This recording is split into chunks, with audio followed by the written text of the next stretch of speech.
आप सबको गोपाल आजू का नमन। देखिए एक चीज़ देखते होंगे ना आप कि वीडियो किसी का वायरल हो रहा है, किसी का दुनिया भर की मेहनत कर रहा है, उसका वीडियो वायरल नहीं हो रहा, जबकि वहाँ पे आप देखेंगे कि वो एक से एक अच्छे कंटेंट्स डालता है, एक से एक अच्छा डिस्क्रिप्शन लिखता है, टैग्स लगाता है, मतलब जितनी भी सारी चीज़ें हो सकती हैं डेकोरेट करने के लिए सारे के सारे एफर्ट्स करने के बाद में भी, जैसे दिवाली में पटाखा फुस हो जाता है ना, वीडियो उसका फुस हो जाता है, वायरल नहीं हो पाता। और एक तरफ दूसरी तरफ देख लीजिए, कहने की ज़रूरत नहीं है, कुछ नहीं है, ना कंटेंट, ना उसका टैग, ना उसमें कोई डिस्क्रिप्शन, और बस ठीक है वो क्लिक करेगा, आपका मन भी नहीं करेगा देखने के लिए, और उसके बाद में भी वायरल हो रहा है। तो ये सब चीज़ें क्या हैं, कुछ समझ में नहीं आता। बहुत सारे वीडियोस लोग बाग देखते रहते होंगे। सबसे पहले नज़र जो हम जैसे जो छोट भैया यूट्यूबर्स हैं उनकी ज़रूर इस चीज़ पे पड़ती है कि यार किस तरीके से रातों रात आदमी का वीडियो वायरल हो जाए, इस पर ज़रूर नज़र पड़ती होगी। मगर जो मैंने बड़े अच्छे जो इंटेलेक्चुअल क्लास के जो हमारे यूट्यूबर्स हैं उनको मैंने देखा, उन्होंने एक शब्द कहा कि अगर भाग्य में है तो मिलेगा, अगर भाग्य में नहीं है तो आप लाख सर पटकते रहिए। बड़ा मुश्किल है आज के ज़माने में यूट्यूब प्लेटफॉर्म पे सरवाइव करना। अब ये भाग्य, दुर्भाग्य, कर्म, दुष्कर्म, इनके सब की बातें आने लगती हैं। देखिए मैं बड़ा समझा दूंगा, क्योंकि इसलिए समझाना ज़रूरी है कि जो हमारा गोपाल आजू मोटिवेशनल वीडियोज़ का मोटिव है वो यही है कि प्रॉपर चीज़ों से मोटिवेट करना हमें लोगों को। तो जब तक समझेंगे नहीं तब तक फिर वो हम सारी चीज़ों को अंधविश्वास की श्रेणी में, सुपरस्टिशंस की श्रेणी में रखते चले जाएंगे। समझा देता हूँ बड़े सरल से शब्दों में आपको। देखिए कर्म एक्चुअली जो है हमारा, कहते हैं ना कर्म करो, जो गीता का जो कर्म भोग थ्योरी है, कर्म करो कर्म करो कर्म करो। कर्म करते करते यूट्यूब में खुद थोड़ी घुस जाएगा आदमी, सर थोड़ी पटक लेगा अपना, सर थोड़ी फोड़ लेगा अपना। 3 कर्म होते हैं देखिए, हमारा संचित कर्म, हमारा प्रारब्ध और हमारा पुरुषार्थ, यानी कि क्रियमाण कर्म। हमारा संचित कर्म बेसिकली जो संचय किए हुए हैं हमने अपने पास्ट जन्मों में, अगर विश्वास करते हैं तो वो हमारे संचित कर्म हैं। और वो संचित कर्म हमारे शुभ और अशुभ कर्मों की वजह से, जो हमारे जैसे संस्कार हैं, अच्छे संस्कार हैं तो अच्छे कर्म हमारे संचित हो रहे हैं, बुरे संस्कार हैं तो बुरे कर्म हमारे संचित हो रहे हैं। और उन्हीं के अनुरूप फिर जो आगे आने वाले तदंतर जीवन में, उनमें फिर आदमी सुख और दुख की अनुभूति करता है, सक्सेस और फेलियर भोगता है जीवन में। दूसरी तरफ आता है हमारा प्रारब्ध। प्रारब्ध भी जो संचय हुआ हमारा, जो हमारा एक्युमुलेट हो रही हैं चीज़ें, उनकी किताब, उनका लेखा जोखा, यानी कि संचित कर्मों का लेखा जोखा हमारा प्रारब्ध बन गया।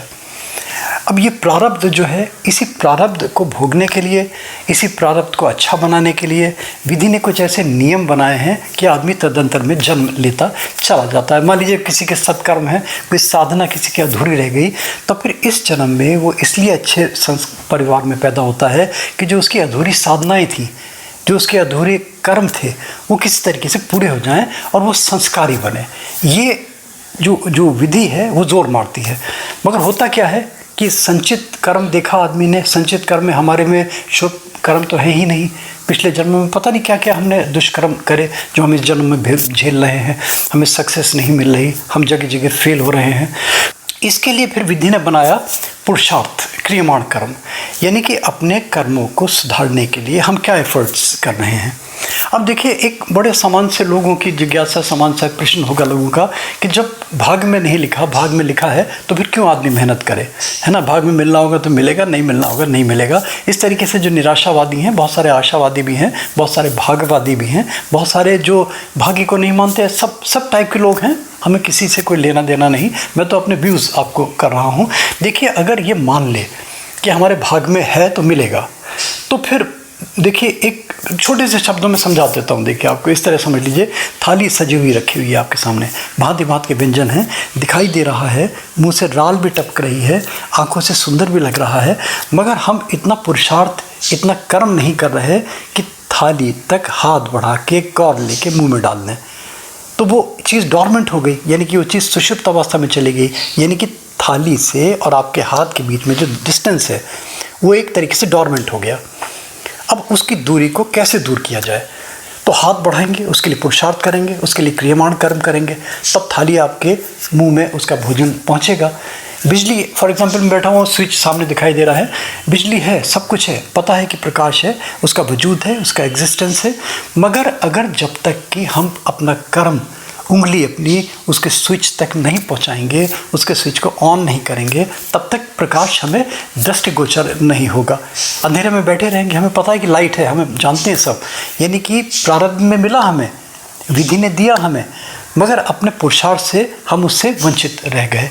तो ये सारी चीज़ें, अब ये फिर देखिए, इसको करने के लिए आदमी इस तरह समझिए कि भाग्य और कर्म, ये जो दो लाइन हैं, ये एक नीची लाइन और एक ऊपर लाइन, इस तरह समझिए। बड़े सिंपल वर्ड्स में समझा देता हूँ। ये आपके भाग्य में लिखा हुआ है यहाँ पे कि आपके भाग्य को यहाँ तक पहुँचना है।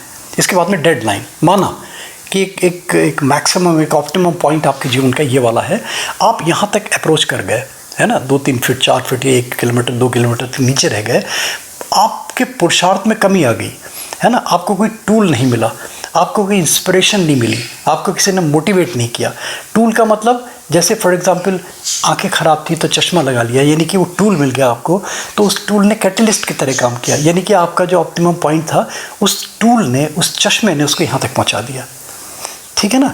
इसी तरीके से मान लीजिए कोई आदमी डिसेबल है, बहुत सारे लोगों के सामने खाना रखा होता है, मैंने कई बार सुना कि खाने के हमें टाइम ही नहीं मिलता भैया, खा ही नहीं पाते, ठंडा हो गया खाना, मक्खियाँ भिनभिना रही हैं, उसके बाद में खाने का टाइम 2 बजे 1 बजे है, खा रहे हैं 5 बजे, बोला वैसा क्या करें, दुकान से टाइम ही नहीं मिलता। तो ये वो डॉर्मेंट हो गया ना। अब उसमें या तो कोई टूल लगाए, कोई उसके मुँह में डाले, कोई रोबोट बना दे जो उसके मुँह में डाल दे, तो वो सारे के सारे टूल, इन्हीं टूल्स में फिर आपके गंडे हैं, ताबीज़ हैं, रतन है, यानी कि वो जो डॉर्मेंट स्थिति है, उस सुषुप्त अवस्था से, यानी कि इतना हिस्सा डॉर्मेंट हो गया, उस जो सुषुप्त अवस्था से थोड़ा सा एक्सेलरेट करके, थोड़ा सा कैटलिस्ट डाल के उसको उस ऑप्टिमम पॉइंट तक पहुंचा दे। ये आदमी का पुरुषार्थ हुआ, ये आदमी का क्रियमाण कर्म हुआ। ये चाहे किसी गुरु कृपा से मिल जाए, किसी आपके इष्ट देव की कृपा से मिल जाए, रतन से, गंडे से, ताबीज़ से, या आपकी मेहनत को आपने और बढ़ा दिया। जैसे शेक्सपियर कहता था कि मैं अपनी मेहनत को 10 टाइम्स और फेलियर होता हूँ मैं, तो जॉर्ज बर्नार्ड शॉ कि मैं अगर अपनी मेहनत से फेल होता हूँ एक बार, तो मैं अपने एफर्ट्स 10 टाइम्स बढ़ा देता हूँ। यानी कि रेशो वहीं आ गया, है ना, जो 1% मिलना था वो फिर 10 टाइम बढ़ा दिया तो वो 10 मिलने लगा, यानी कि उसने अपना कर्म को और ज़्यादा बढ़ा दिया। एक तो वो तरीका, और दूसरा तरीका कोई टूल अपना एक अप्लाई करे, जैसे यूट्यूब है मान लीजिए फॉर एग्जांपल। अब उसमें टूल्स क्या डालेंगे, हमको इसमें पेचकश और जम्बूर लेकर वो तो बैठेंगे नहीं, उसमें तो बहुत सारे तरीके दिखाई देते रहते हैं, है ना। उसको आप फाइनेंशियली आप उसमें करके, या किसी को कोलैबोरेट करके, है ना, या कहीं दूसरे चैनल में कहीं अपने आप को प्रमोट करके, यानी कि कुछ आपने उसमें टूल लगाया, कुछ आपने उसमें एफर्ट्स करे, तब जाके ये यूट्यूब के लिए ही नहीं, जीवन के हर पहलू को लेकर मैं ये कह रहा हूँ। और ये मैंने इसलिए दिया, देखिए, ताकि आदमी डीमोटिवेट ना हो। जो आदमी एफर्ट्स कर रहा है, अपने एफर्ट्स मैं समझता हूँ कि और बढ़ा दे, है ना। जो आदमी मान लीजिए घंटे 2 घंटे अगर डिवोट कर रहा है अपने और सब चीज़ों से निकाल के, ईजिली किसी चीज़ को कहीं डिस्टर्ब होकर नहीं, तो अपने एफर्ट्स और बढ़ा दे। उसको मान लीजिए कोई अगर कहीं कोई कमी आती है तो उसमें कोई टूल लगाए, टूल बहुत सारे हैं, किसी एक्सपर्ट की मदद ले, उसकी क्वालिटी इंप्रूव करे, है ना, उसके बाद में उसकी साउंड क्वालिटी उसकी इंप्रूव करे, तो वो सारी चीज़ें टूल हो जाएंगी एक तरीके से, उसको एक्सेलरेट करने में, उसको बूस्टअप करने में आपको मदद करेगी। इसीलिए ये भी कहा है कि जब तक भाग्य साथ नहीं देगा, तो भाग्य साथ जब देगा जब आप पुरुषार्थ भी साथ साथ करेंगे। भाग्य ने लिखा, डेस्टिन्ड है आपके, मगर उस पुरुषार्थ से, उस भाग्य के ऑप्टिमम पॉइंट तक आप नहीं पहुंच पा रहे, इसीलिए सक्सेस नहीं हो रहे, इसलिए फेलियर हो रहा है जीवन में। इतना सरल सा, सिंपल सा मैंने समझा दिया। कर्म भोग थ्योरी, गीता का ज्ञान, इसमें कहीं ना कहीं सार सत्य है ज़रूर, इसलिए सारी दुनिया ने इसको माना है। सारी दुनिया में ऑथेंटिकेटेड हमारा एक हमारा साहित्य, हमारा एक ऑथेंटिकेटेड हमारी कृति ग्रंथ, हमारा महाग्रंथ कहूँगा इसको फॉलो करें। और बस एक रिक्वेस्ट, अच्छा लगे तो लाइक करें, सब्सक्राइब करें, फॉरवर्ड करें, नोटिफिकेशन बेल में प्लीज़ ज़रूर क्लिक कर दिया करें, रेगुलर अपडेट्स मिलेंगे। और एक रिक्वेस्ट कि डिस्क्रिप्शन में, आई कार्ड में, एंड स्क्रीन में भी मेरे वीडियोस के ज़रूर देख लिया करें। इससे आपको हमारे बहुत सारी चीज़ें, क्योंकि मैंने बहुत सारी प्लेलिस्ट बनाई हैं, है ना, 13, 14, 15 प्लेलिस्ट हैं, उनमें डिफरेंट मल्टीपल सब्जेक्ट्स आपको उसमें मिलते चले जाएंगे, अलग अलग मल्टीपल उसमें सब्जेक्ट्स हैं। आपको अच्छा लगेगा, एक शब्द मैं ये कहूँगा। थैंक यू दोस्तों, thanks for hearing Gopala ji.